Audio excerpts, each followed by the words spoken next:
The year 1947 marked the end of the British Empire in India. It also marked the birth of two new nations, India and Pakistan. The partition, however, was a bloody affair. Millions were displaced. Communal violence erupted on a horrific scale. The scars of that division run deep, shaping the relationship between India and Pakistan to this day. Distrust and animosity became ingrained on both sides. The partition did not resolve all issues. The most contentious was the fate of Kashmir. This mountainous region, with its predominantly Muslim population but Hindu ruler, became a flashpoint. Both India and Pakistan claimed Kashmir, leading to the First Kashmir War in 1947. The war ended in a stalemate, with Kashmir divided between the two nations. This unresolved dispute cast a long shadow. The memory of partition, the violence, and the loss of life fueled resentment. Subsequent generations inherited this poisoned legacy. The Kashmir issue became a symbol of the larger conflict. It fueled military build-ups on both sides. It also hampered any attempts at meaningful dialogue. The legacy of 1947 continues to haunt India and Pakistan. The two nations remain locked in a cycle of mistrust and hostility. The events of May 2025 are a stark reminder of this volatile relationship.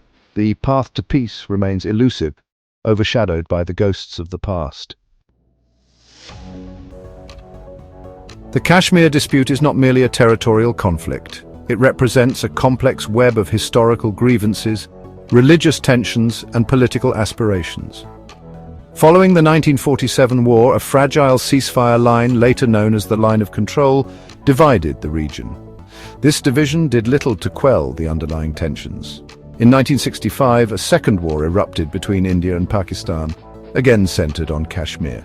This conflict, too, ended in a stalemate, yet it further deepened the mistrust and animosity. The 1999 Kargil conflict, though smaller in scale, demonstrated the volatility of the situation. Armed militants crossed the line of control, leading to intense fighting. The international community has long recognized the Kashmir issue as a potential flashpoint. Various attempts at mediation and dialogue have yielded limited results. India maintains that Kashmir is an integral part of its territory. Pakistan, on the other hand, insists on the Kashmiri people's right to self-determination. The Kashmiri people themselves remain caught in the middle. Their voices are often drowned out by the political rhetoric and military posturing. The human cost of this conflict is immeasurable. Generations have grown up amidst violence and uncertainty.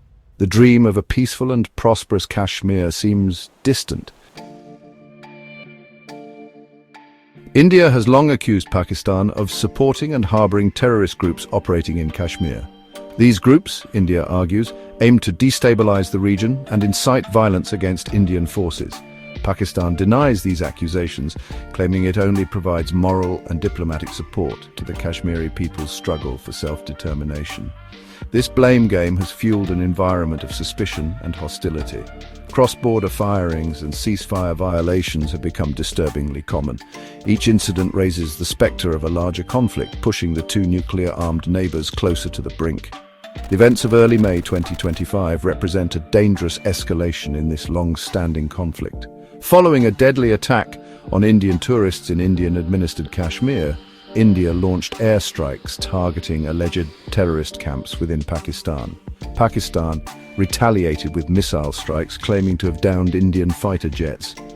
These actions and counteractions have sent shockwaves through the region and beyond. The international community has expressed deep concern, urging both sides to exercise restraint. The potential for miscalculation and further escalation is alarmingly high. The international community has reacted with a mixture of alarm and condemnation to the escalating tensions between India and Pakistan. The United States, China, Russia, and the European Union have all called for restraint and de-escalation. The United Nations has also urged both sides to engage in dialogue and find a peaceful resolution. The economic and human costs of this conflict are already being felt. Air travel disruptions, economic uncertainty, and fear among civilians highlight the fragility of the situation.